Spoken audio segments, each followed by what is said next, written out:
특별한 우리들의 슬기로운 신앙생활. 오늘의 듣는 묵상은 시편 41편 1절부터 3절까지의 말씀입니다. 가난한 자를 보살피는 자에게 복이 있으며 재앙의 날에 여호와께서 그를 건지시리로다.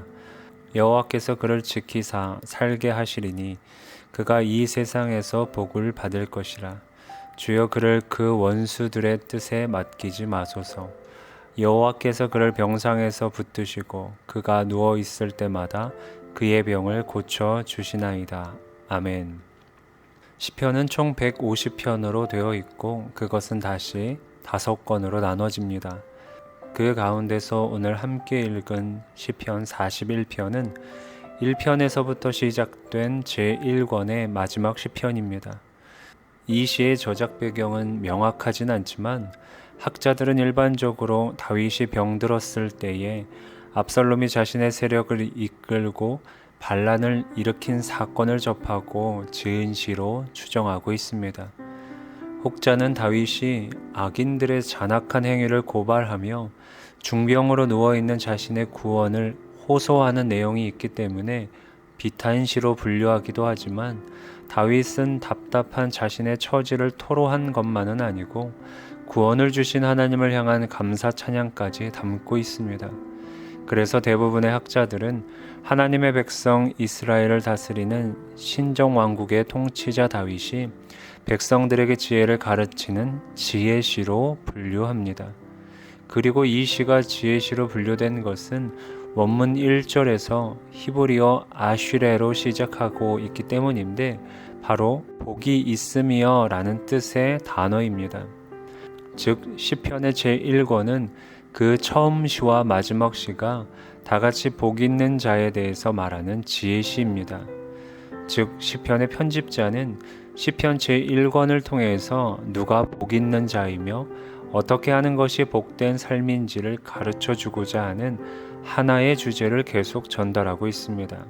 하지만 이 둘, 즉 1편과 41편에서 동일한 아슈레를 사용하고 있지만 둘은 차이점도 가지고 있습니다. 먼저 제1편에서는 복 있는 자의 조건을 하나님과의 관계에서 찾고 있습니다. 1편을 보면 여호와의 율법을 즐거워하여 그 율법을 주여로 묵상하는 자가 복이 있는 사람이라고 말씀하고 있습니다. 즉 1편에서 말하는 복 있는 자는 바로 하나님을 경외하는 자라고 한마디로 말할 수 있습니다. 그런데 오늘 본문인 41편 1절에서 말하는 복 있는 사람의 조건은 가난한 자를 보살피는 자라고 말합니다. 여기서 가난하다라는 건 단지 경제적인 어려움만이 아니라 가난과 질병, 실패와 절망, 가진 자들의 횡포와 억압으로 인해 무기력한 상태에 빠져 있는 사람들, 그리고 고통을 겪고 있는 사람들이란 뜻이고 그런 사람을 보살피는 사람이 복이 있다라고 말하고 있습니다. 그렇게 보면 제1편과 제41편에서 말하는 복 있는 자의 정의가 다른 것처럼 보이지만 사실 이것은 둘이 아닌 하나입니다. 다윗이 말한 이웃사랑에는 이미 하나님을 경외하는 그 개념이 포함되어 있고 그 마음은 결국 이웃사랑으로 증명해야 하는 것을 다윗은 말하고 있습니다. 사랑하는 성도 여러분, 마태복음 5장을 보면 복 있는 자가 누구인지 말씀해 주시는 주님의 팔복에 대한 가르침이 나옵니다.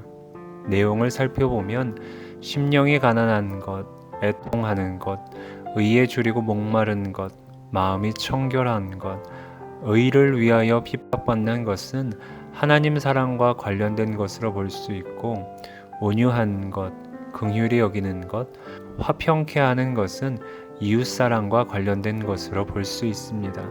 이것은 복 있는 자가 되기 위해서는 하나님을 사랑하고 동시에 이웃사랑으로 나타나야 함을 말하고 있는 것입니다. 그러니 먼저 하나님 사랑과 이웃사랑의 실천으로 복을 구하고 복을 얻으며 그렇게 복된 자가 되시기를 우리 주님의 이름으로 축복합니다. 생각해 볼 질문입니다.